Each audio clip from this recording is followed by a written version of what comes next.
नमस्कार बंधुरा मंजुश्री रान्नाघरे आपनादेर सबाइके स्वागत। आशा करी आपनारा सकलेई भालो आछेन। तो आज आमी एकटी सब्जी रेसिपि निये एसेछि। शीतकालेर शेषे सजने डाटा ओठे, आपनारा तो सबाई चेनेन सब्जिटा, आपनाराओ करे खेये थाकेन। तो आमी अति साधारणभावे आर सजनेर डाटा पाता फुल सबई आमादेर शरीरेर जन्य प्रचंड उपकारी, आपनारा सबाई जानेन। तो एई समय सजनेर डाटा आर फुल खाওয়া अवश्यई दरकार। तो अल्प मशलाय खूब सुस्वादु एक रेसिपि आमी निये एसेछि। आपनारा हयतो सबाई करे खान, तो आमी किभाबे करी सेटाई आपनादेर सामने तुले धरबो। तो तार जन्य आमी 4टे डाटा एक छोटो आकार करे एक साइज करे केटे नियेछि, आर संगे एक माझारि साइजेर आलू और मशलार मध्य रयेछे कालो सर्षे, हलुद सर्षे सबई अल्प परिमाणे दियेछि, आर सामान्य एकटु पोस्त और एक काँचा लंका। तो चलुन मूल रेसिपिते फेरा जाक।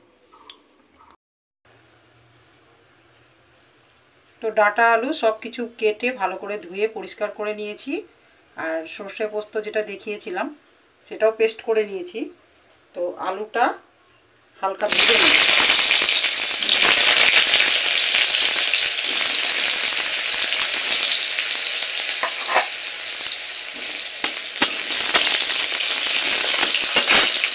भाजार समय दिए देব सामान्य परिमाणे हलुद, কেন হলুদ আর লবণ দিয়ে ভাজলে আলুর কালারটা সুন্দর ধরবে আর আলুটা অনেকটাই নরম হয়ে যাবে।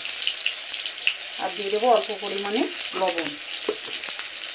এবার আলুটা লালচে করে ভেজে নেব। আলুটা অর্ধেক ভাজা হয়ে গেলে ডাঁটাটাও একটু নেড়ে নেব।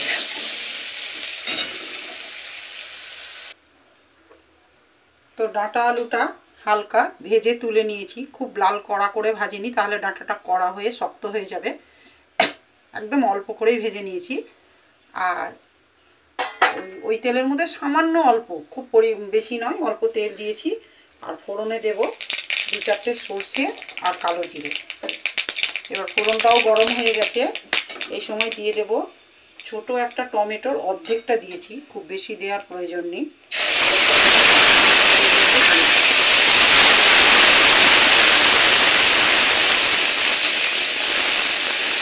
টমেটোটা কাঁচা গন্ধ যাওয়া পর্যন্ত তেলে একটু ভালো করে নেড়ে নিতে হবে।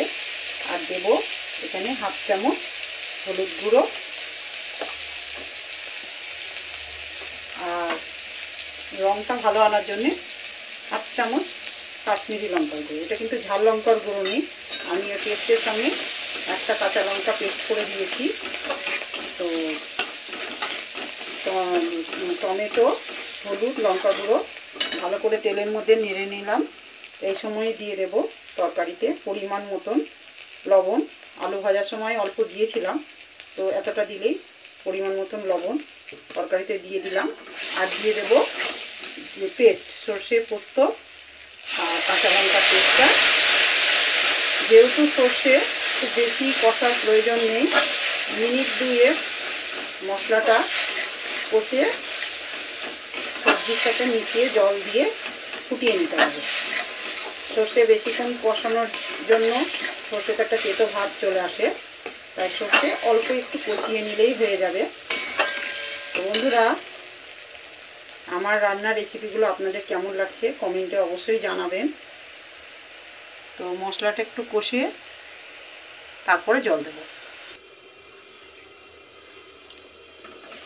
তো মশলাটা তেল ছেড়ে দিয়েছে, 2 মিনিট তেলের মধ্যে নেড়ে নিয়েছি। টমেটোর সাথে মশলা খুব ভালোভাবে কষানো হয়ে গেছে।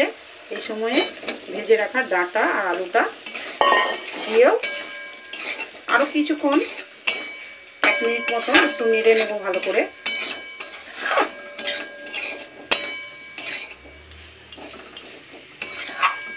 ঝোলের জন্য আমি তরকারিটা একটু ঝোল ঝোল করব, তো ঝোলের জন্য দিয়ে দেব পরিমাণ মতন জল।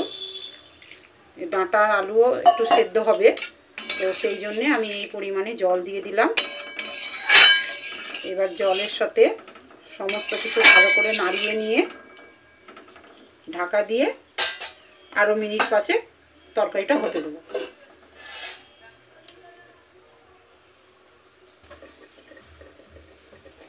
তো মিনিট 5 তরকারিটা খুব ভালোভাবে ফুটে গেছে। ঢাকনা সরিয়ে আমি নেড়ে দিচ্ছি। আলু ডাঁটা খুব ভালোভাবে সেদ্ধ হয়ে গেছে। আমি আগেই বলেছি যে একটু ঝোল ঝোল রাখবো।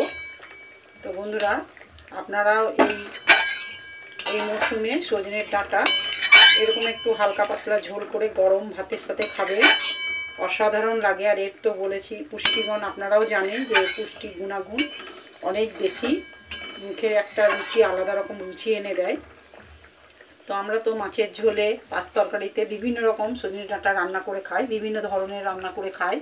তো একবার এরকম আলু দিয়ে পাতলা ঝোল, খুবই সামান্য মশলা, তো আপনারাও অবশ্যই একবার ট্রাই করবেন আর আমাকে কমেন্টে জানাবেন। আমার রান্নাগুলো আপনাদের কেমন লাগছে অবশ্যই কমেন্টের মাধ্যমে জানাবেন। আর পেজটিকে ফলো করে চ্যানেলটিকে সাবস্ক্রাইব করবেন। আমার ভিডিও দেখার জন্য আপনাদেরকে অনেক অনেক অনুরোধ রইল। তো ফিরে আসবো আবার নতুন কোনো রেসিপি নিয়ে। সকলে ভালো থাকবেন, সুস্থ থাকবেন। ধন্যবাদ।